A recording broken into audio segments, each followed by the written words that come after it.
think all systems are go. All right, let's go ahead and get started. So I am going to turn it over to Albert Palacios from the U.S. Department of Education. Thanks, Mihaela, and thank you everyone for joining. I see more participants are adding by the second, so as they join, I'll introduce myself. We'll start with some introductions, and then we'll continue on into the background and some of the challenge details. First, I want to talk about how the background of kind of where we got, how we arrived to where we are. So my background's in career and technical education, and I've been in, just a moment. Okay. I've been in career and technical education. I grew up in career and technical education. I took business education in high school and have worked in a variety of both workforce development and career and technical education fields here in Washington with Departments of Labor and Department of Education. I'm excited to work here with the U.S. Department of Education in the Office of Career, Technical, and Adult Education. And what we do here is we work on Perkins funding, and we try to bring innovation into career and technical education. As I mentioned, I grew up in CTE, so I can understand the capacity and programs that are in CTE and how students can really excel given their opportunity to demonstrate their hands-on learning. So with that, I want to start with a couple of introductions, and I'll turn it over to Cindy Hasselbring to introduce herself.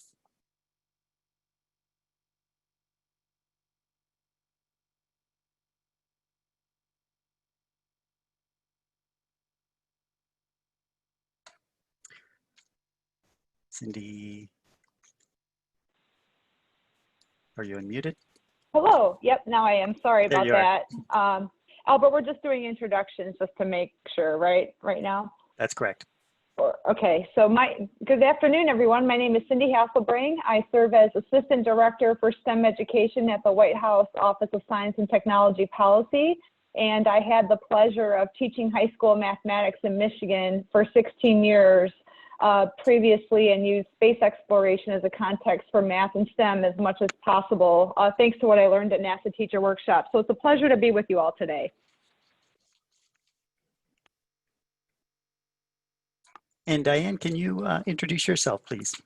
Hi, everyone. I'm Diane Detroit. I'm with the NASA Office of STEM Engagement in Washington, D.C. And my office offers all kinds of opportunities for students from K through 12 up through undergraduate and graduate, as well as to institutions and universities. And I've been working for NASA for probably over 35 years now. It's great, and we're excited to bring that expertise and background of both NASA and the White House and other federal agencies to this challenge. Mihaela, would you like to introduce yourself and kind of discuss a bit about how Luminary Labs is working to power this challenge? Absolutely. So my name is Mihaela Pagan, and I'm an engagement manager with Luminary Labs. So as Albert mentioned, we've been contracted by the U.S. Department of Education to run this CubeSat challenge. But we also have worked with Albert and his office at the U.S. Department of Education since 2014 on a series of challenges that are referred to as Ed Prizes. And Albert will go through and share what some of those have looked like in the past, but we know that several of you on the line today may have participated in the CTE Makeover Challenge back in 2016 that was looking at maker spaces. You may have heard of the EdSim Challenge as well. So Luminary Labs has been powering many past challenges with Ed. And so for the past few years now, we've been looking into CubeSats with Albert and his team. And we're so thrilled to be able to finally bring this thing to life today and be able to meet all of you. And we're looking forward to seeing what you all submit. Thanks, Mihaela. So to give you a background on a little bit of background on Ed Prizes. Ed Prizes is a series of challenges that we've run through the Office of Career, Technical, and Adult Education, and we've had, this is the fourth challenge and actually the fifth challenge in the series of the Ed Prizes portfolio. So it started with the Reach Higher Career App Challenge that sought to bring better career guidance to students via mobile apps. And then we had the CTE Makeover Challenge, which brought more maker spaces to high schools through CTE. And then our EdSim Challenge that brought next generation augmented and virtual reality into to CTE. Just recently in June, we launched our Rural Tech Project, and that seeks to bring technology and competency-based education through distance learning methods to rural communities. So that closing date for that one is October 16th. So I'm sorry, October the 8th or 6th. I get that date mixed up. Coming up here in October. And we're looking forward to the solutions that come through that. So, but we're here to talk about the CubeSat challenge. Before we get in the challenge, I'm going to get into a little bit about why we're pursuing this challenge. So around 20 years ago, the CubeSats were developed to increase access to satellite technology, especially for educators and educators and students, by standardizing the form factor and reducing the time and cost of launch. And over the years, more standard technologies, more standard platforms have evolved. And in fact, X in the Box, one of the CubeSat challenge sponsors, CTE Mission CubeSat sponsors, is providing a prize in one of the, as part of the prize package for the finalists with the X in the Box kits. It became clear as I was talking to some of the other agencies, such as NASA and NOAA, National Oceanic and Atmospheric Administration, and the Environmental Protection Agency and the U.S. Geological Survey, that the technical skills to develop CubeSats are the same technical skills that are already evident in career and technical education. And so we wanted to expose more students to these technologies and the capability of getting into space careers through career and technical education. And we wanted to create that creative confidence and technical empowerment so that students would begin to see themselves in the space industry. So we're excited to see how the high schools across the country are going to tackle these projects. Now, these aren't going to necessarily be the easy projects, but they are going to be exciting and interesting. And we hope that the educators that are on the line and the students that participate will really dive into this and learn new things. And educators, if you're not familiar with CubeSats, I saw in the chat that some have already been immersed in this and been doing similar projects, if not CubeSats. But don't feel you have to be an expert in CubeSats in order to participate in this challenge, where this challenge is open to all levels of expertise and knowledge as it relates to CubeSats. And we want to encourage educators and students to learn, maybe learn about CubeSats where you might not have even been exposed to this before or been aware of what a CubeSat is. I think it's a great opportunity to enter into space exploration and space technologies in a way that can be done in your local community. Now, we know that the conditions now are not real favorable for group projects, but we are excited to see how the high schools in the local areas are going to be tackling these projects. And we know you're going to be, many of you are going to be remote, but we want to see how remote collaboration and the design process is going to work throughout this. So, and we understand we have to be flexible. You have to be flexible in the build and launch process, but we want to see what interesting and exciting solutions the high schools, your high schools, can bring to the competition. So, if you've never heard of a CubeSat before, you know, this is a great starting point, as I mentioned. So a CubeSat, as you can see on the screen, is a 10 by 10 centimeter cube, and NASA and this was developed out of Stanford, I believe, and they proposed a standard format for a satellite, and I have one model here. This is the actual size of a CubeSat. So you can see it's around 4 inches by 4 inches cubed, and that's the whole satellite. And inside you have, if I can get my video to work properly, you have circuit boards, and you have a bus in there, circuit bus. And you have a lot of different circuitry and boards and power supplies, such as a battery. I know you can't see that detail, but it's a standard form factor that allows you to include sensors like cameras or other sensors within the CubeSats to conduct experiments, such as you see on the screen, what does near space sound like, or how does the color of the sky change at different altitudes? So they can carry different payloads or experiments into orbit. For this one, we want to make everyone aware of what a CubeSat is, but what we're doing is we're going to be, as part of this challenge, developing CubeSat prototypes. So what is a prototype? A prototype is something that is the same size, but might not be, well, will not be likely something that's certified to fly into space. So after you develop a prototype and make sure it's operational, there's significant testing procedures that you go through before it actually gets on a rocket and goes into space. Understanding that we want to do this on a much shorter time frame, like in one academic year, we are looking for schools to develop prototypes, and the prototypes can be built out of anything you can imagine. It could be a 3D printed frame. It could be wood, balsa wood, or even Legos, or something that you feel is conducive to fit the form factor, the 10 centimeter cubed form factor, and can contain all of your components. So we are looking for creative ways also for you to, what we say, launch them.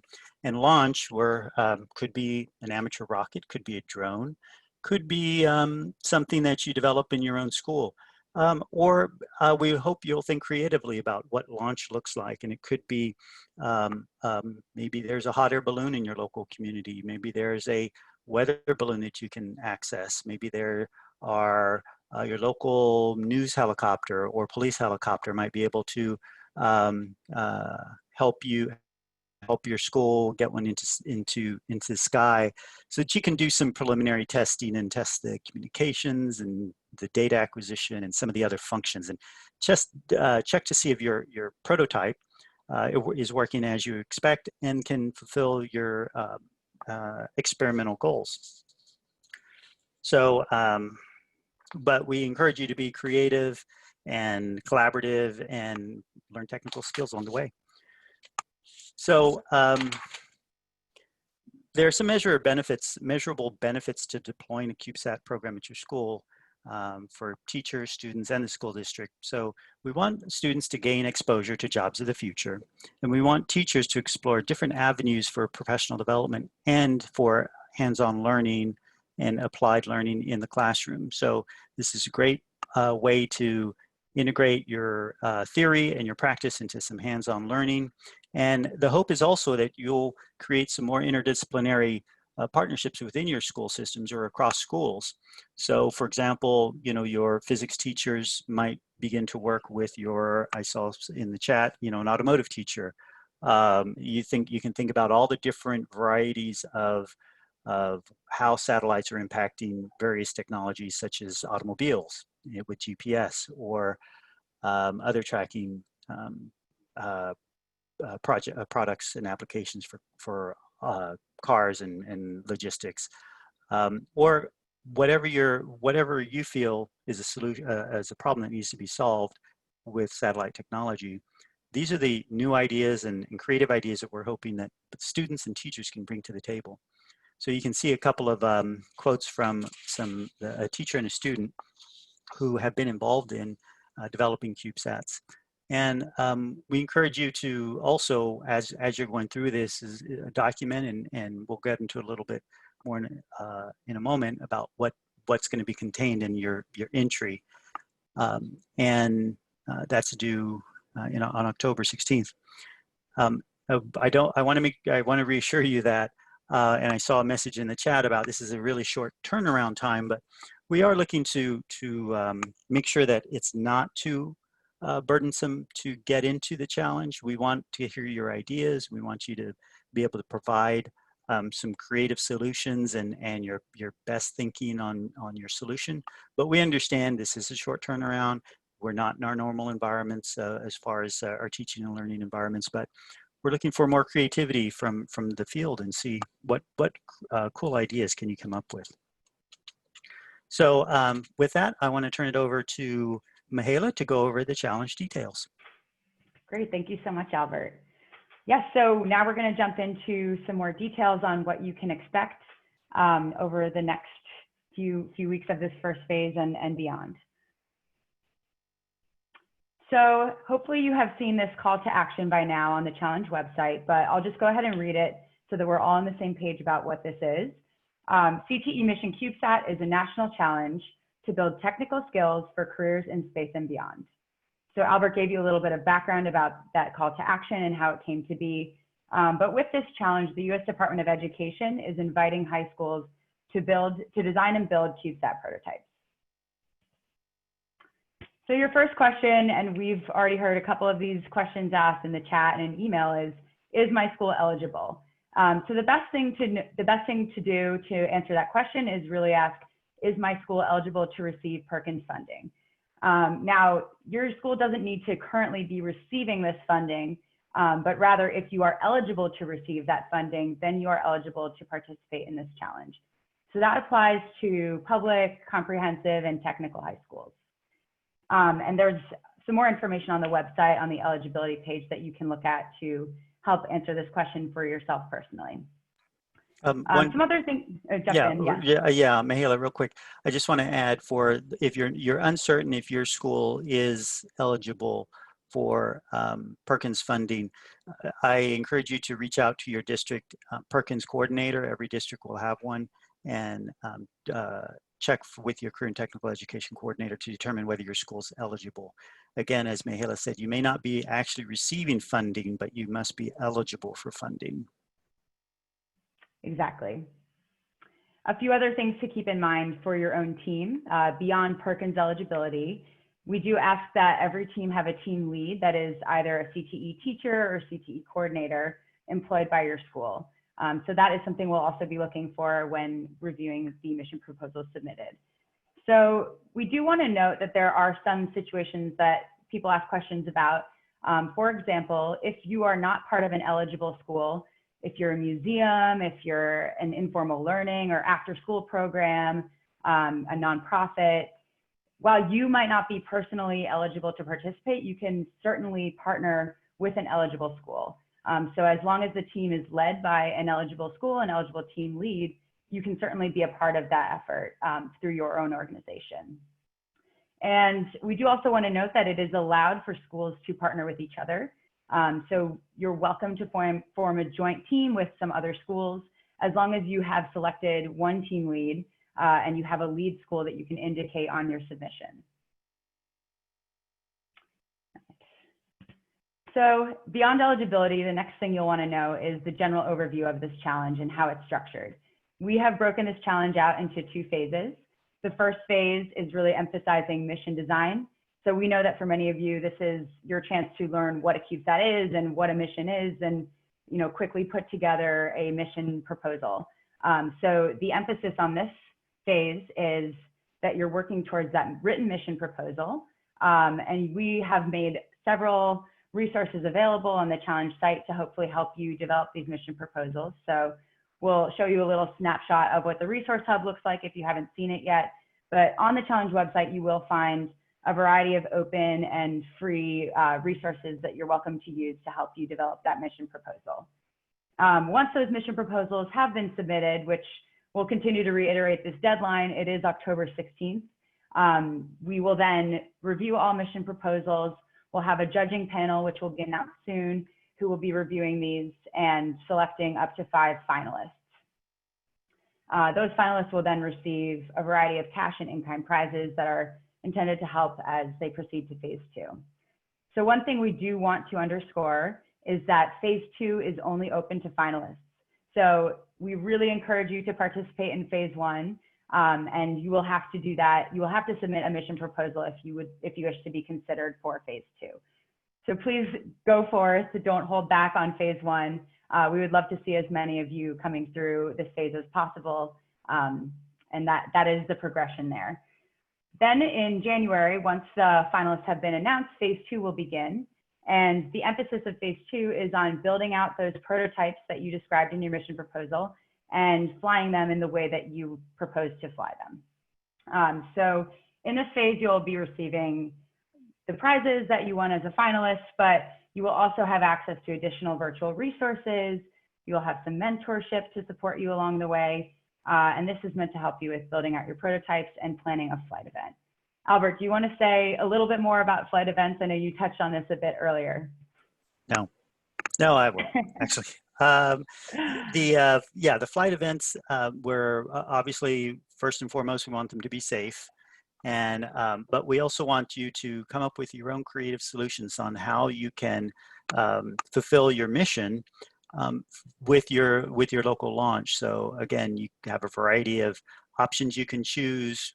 We want you to come up with the best solution for your school or your entry or your team, and come up with the best various ways to, I mean, if you look at the objective is to get your satellite to be able to capture the data that you intended to capture. So is it you know, depends on how you intend to do that. Is it just, well, this, no pun intended, but the sky's the limit on how you can choose to launch it. I did notice in the Q&A that somebody mentioned high-powered rockets, mid-power and high-power rockets. Perhaps that's an option if you have a rocket club at your school or have one in your community. Again, as long as the CTE teacher and the Perkins eligible school is the team lead, you can find any other resources in your community, clubs, organizations, local companies that might help you achieve those launch goals. Absolutely. So creativity is certainly encouraged with those flight events, and we look forward to seeing you propose what you'd like to study and also how you'll plan to fly it.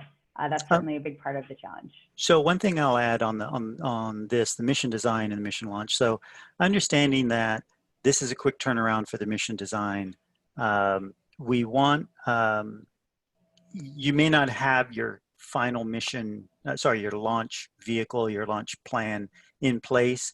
We'd like to know what you'd like to do. And then if you become a finalist, the part of that phase 2 is to figure out how to get there. And if you are not able to do what you had originally intended, that's all part of the design process. You have to figure out how are you going to solve that problem and how are you going to reach your goal. So don't be concerned if you think, oh, we don't have any rockets in our local neighborhood, or we don't have any helicopters or drones. We encourage you to come up with what you'd like to see, and then something that's attainable in your local community, and come up with the best solution that you feel you can provide by if you were to move on to phase 2. Absolutely. So once you do complete your flight event, you will submit a flight report, which would be reviewed by judges, and winners may be selected at the conclusion of that process. And I'll just go into a little bit more detail on the 2 terms I just mentioned here, mission proposal and flight report. So your mission proposal will be a combination of written and visual description and illustration of what you are hoping to study and how you plan to fly it.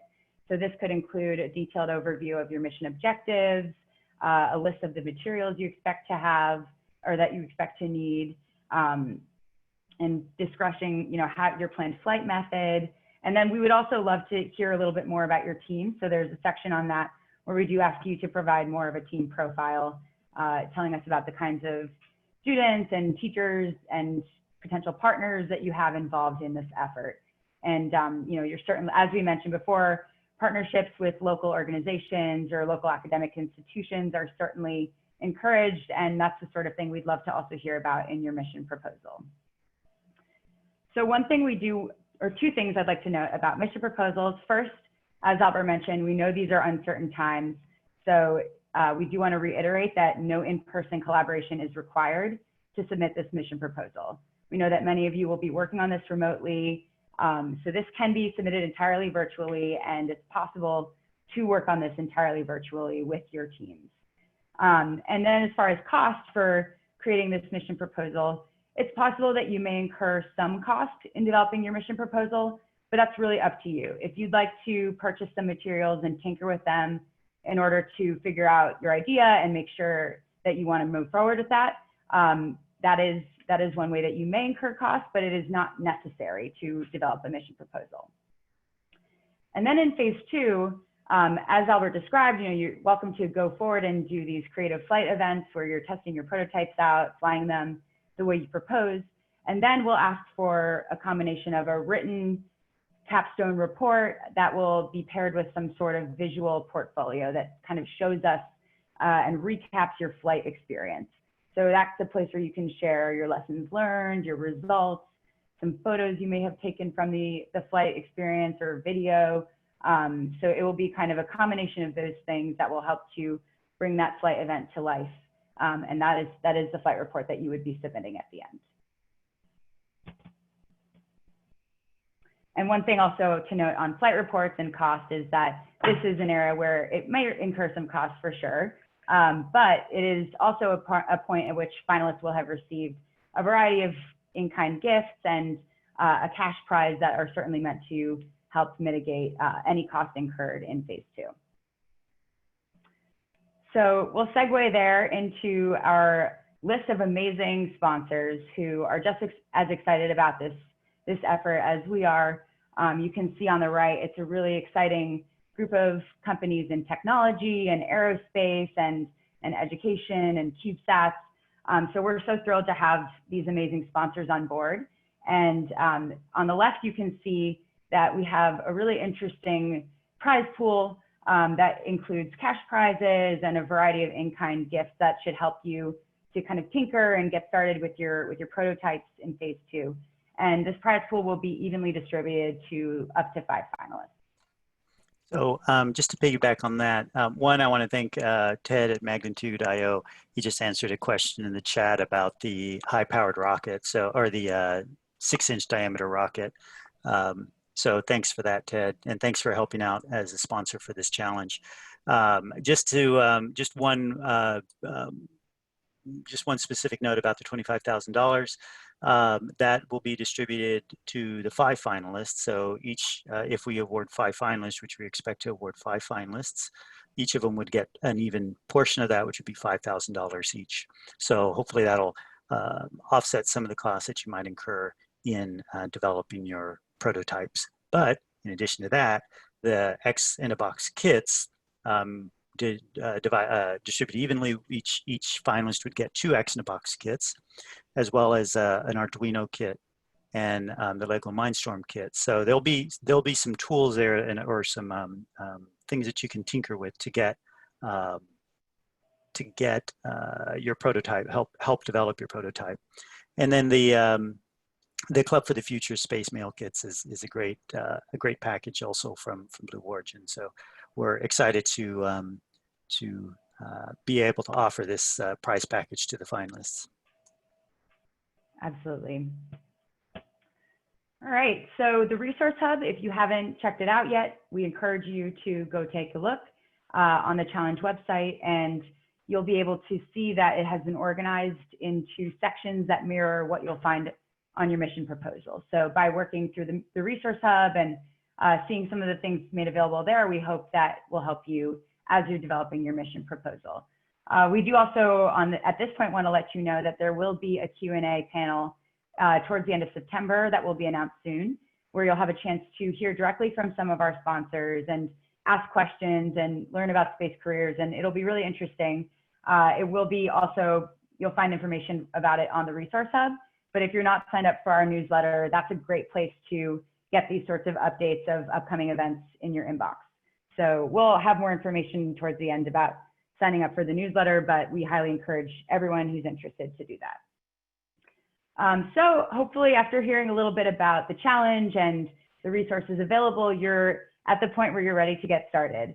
And if you're wondering what to do next, the first step, as we mentioned, is to identify your team lead. So this should be a CTE teacher or coordinator.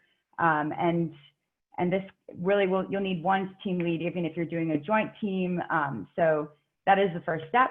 But then we will also ask that you obtain permission from your principal or district level administrator. That's going to be something that we'll be asking you for in the mission proposal.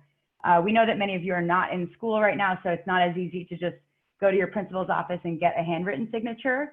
So this is something that you can submit as an email. So if you get an email from them stating that you have permission to participate, you can upload that as part of your submission. And it's just a good way to make sure that you have buy-in from all levels at your school. The next step would be to go ahead and register for the challenge. So when you go to the website, you'll see the button to submit. You can view the mission proposal form there, and you'll need to create an account on Luminary Lightbox, which is our submission management platform, in order to submit. And you can create that account before you're ready to hit that final submit button. So you don't need to wait till the very end to go and create that account and register. But once you are ready to submit your mission proposal, as we have mentioned a couple times, the deadline is October 16th at 5:59 Eastern Standard Time. And we want to strongly encourage that you submit at least an hour before that deadline, just to ensure that there are no technical issues and we receive your submission, no problem.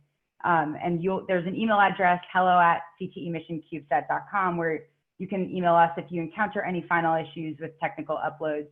But we always encourage everyone to leave a bit of buffer for that submission. All right, and here's a quick screenshot just to make it as visual as possible.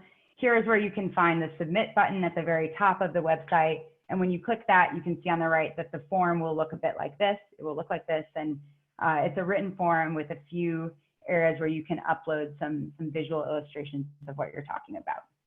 But it's all done virtually.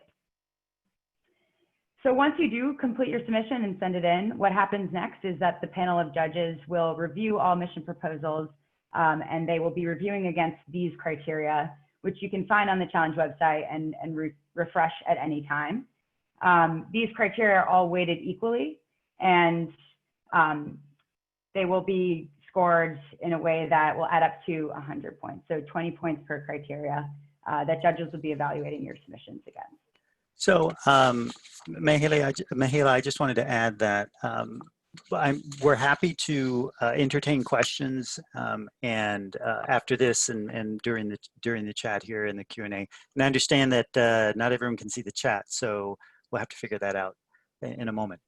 But if you send me an email afterwards, or you send hello at the hello at email address on the challenge website, an email, we're happy to answer any questions about the rules, terms, and conditions or the process with you, but we're not able to tell you, is this a good project, or does this make sense, or any sort of evaluation of your project through the questions. So, but feel free to ask any other questions.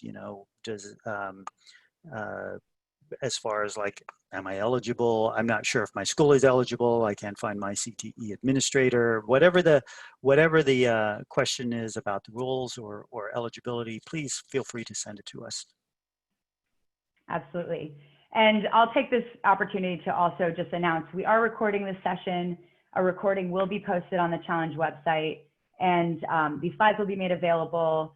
The Q&A will also be finalized, and so if we don't get to your questions live today, we are certainly keeping track of every question we're receiving, and it will all be collected and published in a response document on the challenge site. So have no fear that this is not the only chance to ask questions or to review the answers. And if you are submitting questions in the chat, there's also a Q&A box. So please feel free to move over to that Q&A box for your questions.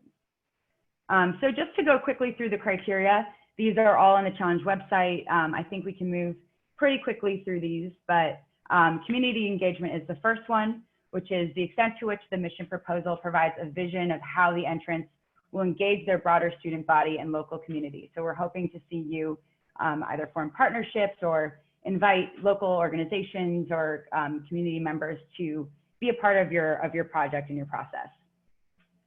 CTE connection, we do want a CTE teacher to be your team lead, and we want CTE to play a role in your project. So we'll be looking at the extent to which the mission proposal demonstrates an ability and intention to incorporate available CTE programs and CTE students at the school into the mission. Learning outcomes, a little more self-evident, but the extent to which the mission proposal demonstrates an ability and intention to improve students' knowledge and hands-on exposure to technical skills and multidisciplinary content. Mission feasibility, which we're really just looking for the extent to which your proposal outlines a clear and systematic plan that considers your implementation challenges and some potential constraints you might face. So we know that you'll have a chance to figure out your mission more in practice as you move on to phase 2, but we're just looking for a good plan up front. And then last but not least is team composition. So the extent to which the proposed team demonstrates involvement from a broad cross-section of students, including but not limited to students in various grade levels, students with disabilities, and so on. And then once all those criteria have been reviewed, there is an opportunity for judges to assess some bonus points, and that would be based on whether or not the submission addresses need, which would look at the extent to which the student population served by the eligible entity is low income as defined by the percentage of students enrolled in the free and reduced price lunch program. So I know that's a lot of information. We've already been getting lots of great questions from you all. Before we jump fully into the Q&A section, a quick housekeeping note that we encourage you all to add this email address, hello@ctemissioncubesat.com, to your address book so that when we reach out about future events or the deadline, it doesn't go to your spam. And sign up for our newsletter. That's the best place to get timely updates on things to come. And then just a last announcement to check out Ed Prizes. We do have other active challenges now and maybe in the future, so it's a good place to know what's going on in a broader sense when it comes to challenges with Ed. So just to quickly add, for those of you who are not able to see the slide, the email, you can send your questions, and it's hello@ctemissioncubesat.com. And that's the address that if you add it to your address book, that'll help it from being diverted to spam. And then the newsletter address is ctemissioncubesat.com, ctemissioncubesat.com/blog. And then Ed Prizes is edprizes.com. So if you want more information on any of those, feel free to visit those websites. The main challenge website is ctemissioncubesat.com. Yes, thank you, Albert. All right, so I will reiterate, I know that it's been said in the chat just now, that we would encourage you please to use the Q&A box for any questions. The chat has some different selections that you can choose who you're sending it to, and it's not as visible to everyone, and it's easier for us to sort through the Q&A section. So please use that to submit your questions.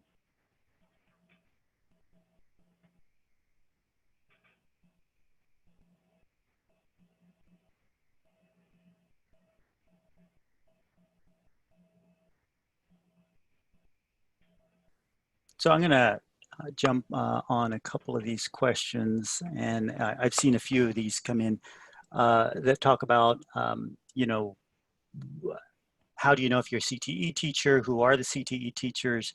So CTE is Career Technical Education. It's a specific program funded under the Perkins Career and Technical Education Act. And if you're not sure, ask your principal like as I mentioned, the district should have a CTE administrator. And if you're, for example, a science teacher in biology or environmental science, and you're not a CTE teacher, we encourage you to find a CTE teacher. And if you don't have one at your school, find another school that might have a CTE teacher and to partner with them. The reason for this is we want to encourage career pathway development in CTE, in career and technical education, in space industries and space technologies and aerospace careers. So the intent here is to ensure that your environmental sciences or your physics or your biology and other disciplines are beginning to work in an integrated fashion with your career and technical education program. So if you check around, you're still not able to find it, please send an email to hello@ctemissioncubesat.com or send me an email via the challenge website as well. Let's see. So the lead, yeah, I mentioned the CTE teacher should be the lead. We want to make sure that this is directed through the CTE programs. I'm going to move this screen to here so I'm not looking off to the side. Okay. Is there a minimum or maximum students that can be on one team? No. Really, we are encouraging you to make your teams as big as you hope they could be, within reason. Obviously, you need to coordinate all of this. You don't have to have all of your team organized and signed up by October 16th. You do have to describe them in the mission proposal. But for example, you may have external partners that you are not quite sure if they're on board yet, or you don't have specific agreements from them. Not that you have to have anything real formal. That's up to you. But for example, if there's a dealership, automotive dealership, let's say down the road, and they want to be part of it, you don't have to have them, have any sort of letter from them or something to include them as a team member. And if that comes afterwards, if you become a finalist and then they get on board, that's good too. So we're leaving it up to you as to how you form your team, what students you have on your team, and how many. And we're hoping, as I mentioned before, to have students from across grade levels and disciplines. So from your science and engineering students to your career and technical education, automotive technology, electronics courses, computer programming courses, whatever your courses are that you feel are going to need to be brought together, we'd want to see those as part of your team and part of your proposal. So the more the merrier. I think we can get, there's enough work for everyone to get involved in it. And if you want to parse out some of the work for, for example, your computer science students might work on some of the coding functions, while your manufacturing courses may work on fabricating the frame. So there's a lot of different roles that people can play. Also, as it relates to career and technical education, we're also looking for example, how is your business and marketing career and technical education programs, how are they getting involved? This is a great opportunity to draw more external partners from your local community in on this, and it might be your business and marketing courses that are able to bring more external companies to donate to your local school. So this is another an opportunity to again go across academic disciplines and excite students to get involved, and teachers and the community get to rally behind these projects and really make them as big as you are able to achieve. I hate to use the term sky's the limit, but it is. It's not. Stratosphere, orbit. Okay, let's see. So is it, are the students creating the mission proposal, or are the adults creating the mission proposal? So the team lead is the one who submits it, but we encourage all participants and team members to have a role if possible.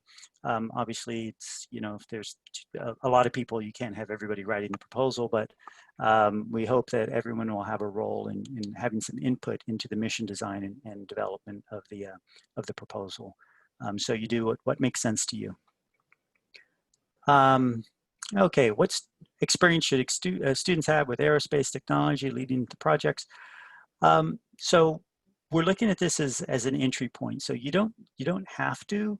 And I noticed in the chat that some schools and some students already have a lot of background in aerospace and space technologies. That's great, but you don't have to have that. There are resources on the Resources Hub, on the Resource Hub on the website, and there are a lot of online resources available. If you do some searches, that you can find some learning content to get you started. So again, these are just prototypes. These aren't the highly technically rigorous satellites that are going to be flown into space. So we want you to do the best you can, and we want to see, we encourage part of this is to learn and develop the skills.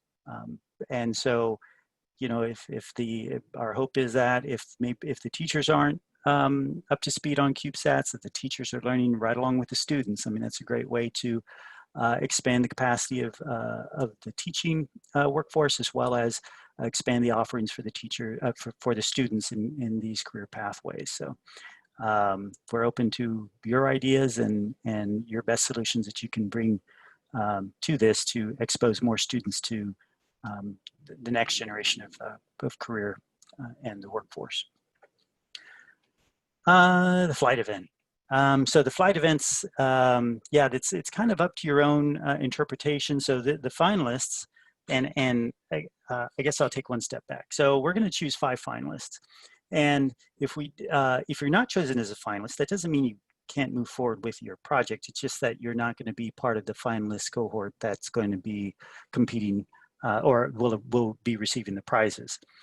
We hope everybody continues with their projects if they're able to. And you identify what we're calling a launch event.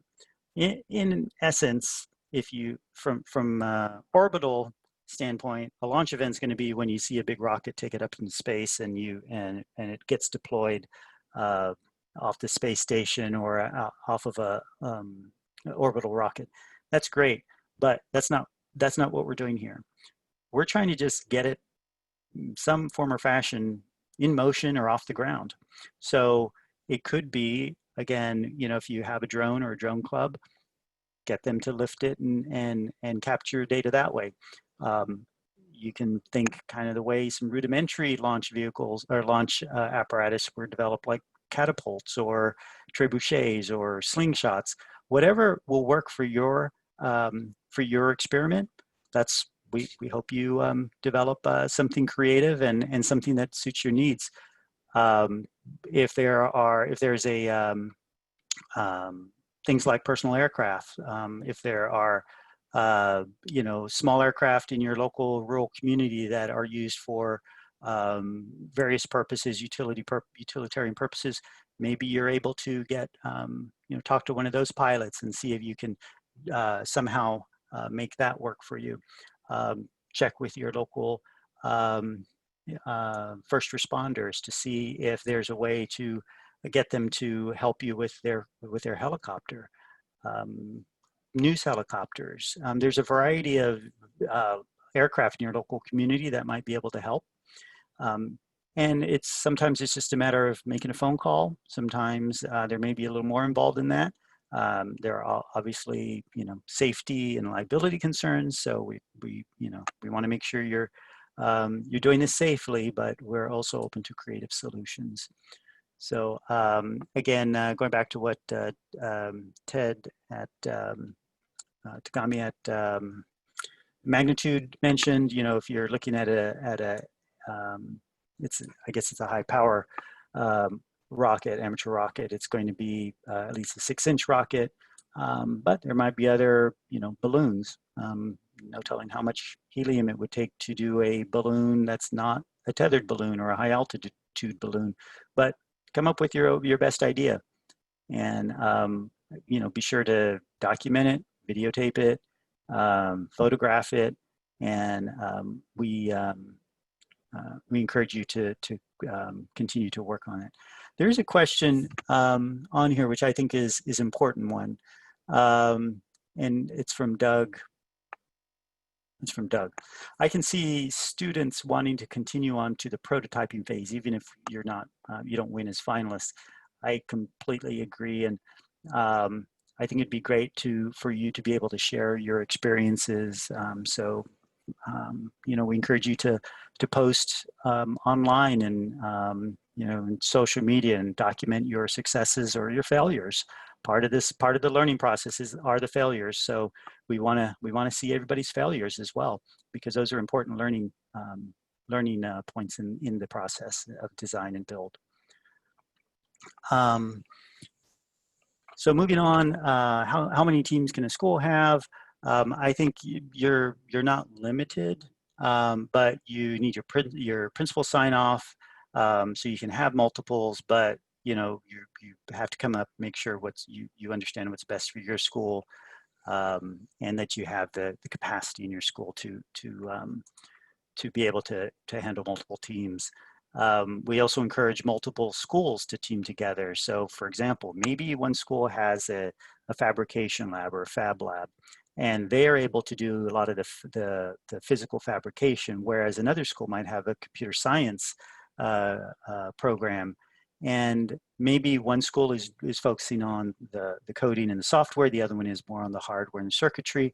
So we encourage multiple, you know, wherever your areas of expertise are, we hope you'll bring in more partners to help you and get more students involved as you can. Let's see. I've been talking for a while. Mihaela, do you want to answer some?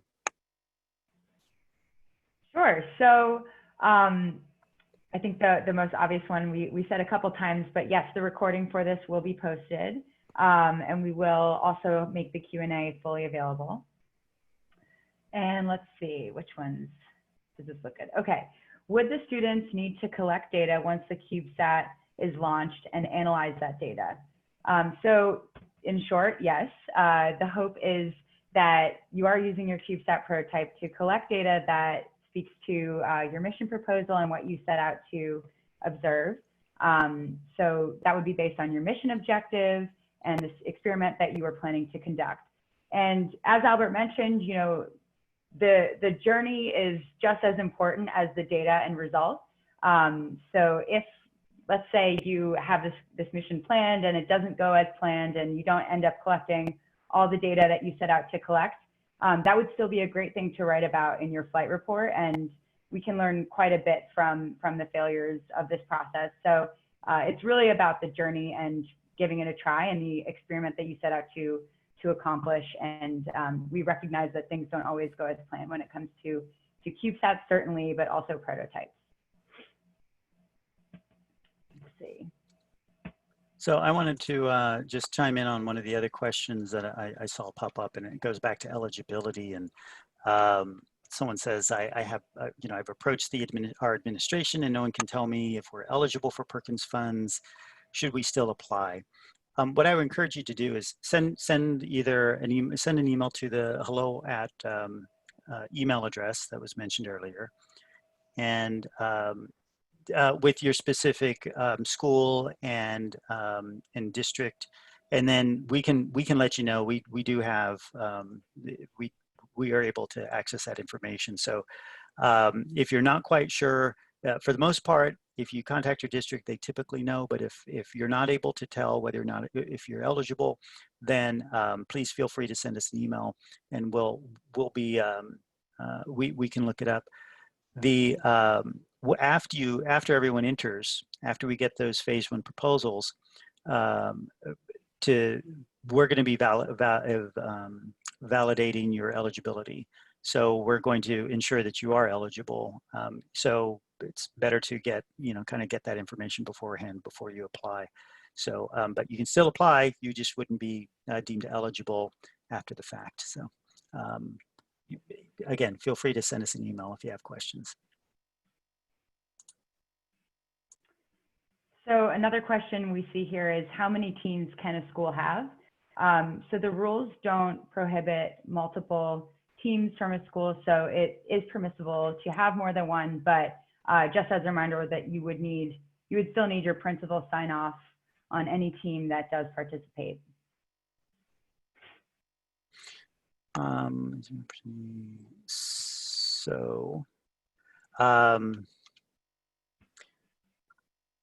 CT connection.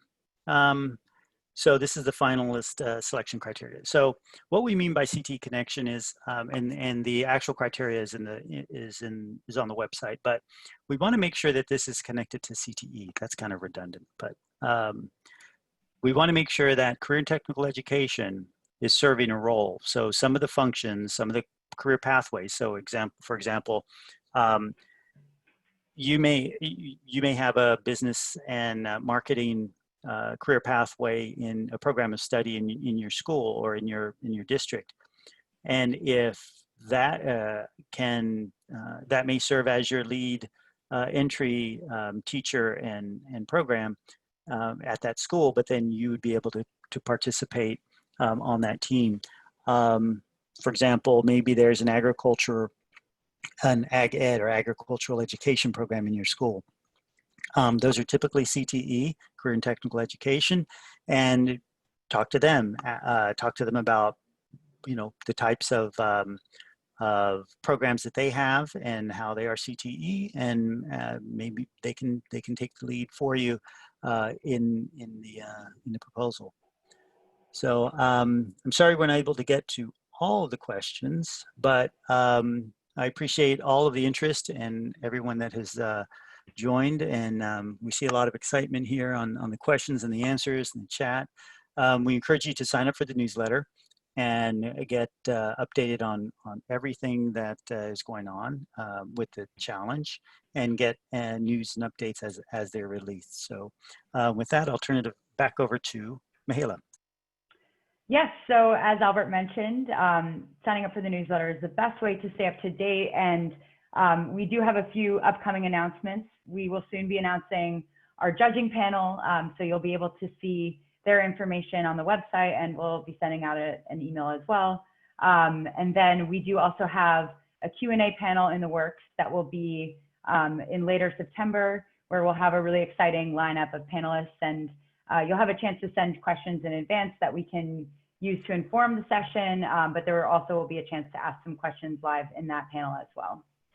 So one last thing, and it came in the chat, but it didn't come up, we didn't mention it, is X in the Box is hosting a free workshop tomorrow to share more information on how they can support and provide schools and students participating in the challenge. So if teachers are interested in joining the webinar, there's a link in the chat. I hope you can see it. If not, we'll distribute it somehow to all of those who are signed up to the newsletter. Am I correct, Mihaela? Can we do that? Yeah, we can do that. So yes. I think that would be useful. This is not your only chance to ask questions. So as we've mentioned, we have an inbox. It's hello@ctemissioncubesat.com. And the inbox is always open. If you have any questions, we will do our best to answer them. As Albert mentioned, we can't advise on projects, but we can certainly answer any technical questions you have about the challenge and how to go about submitting. So please feel free to reach out if there's anything we can do to help. And we're really hoping to see as many of you participating by October 16th as possible. No prior experience with CubeSats is necessary to jump in on this. And we hope you learn a lot as you go off and start working on your mission proposals. Thank you very much, all, and we look forward to seeing the creative solutions that you provide by October 16th, Eastern Daylight Time. And good luck, and we are excited about this, getting this launched. Thanks for joining, and have a good afternoon. Thank you.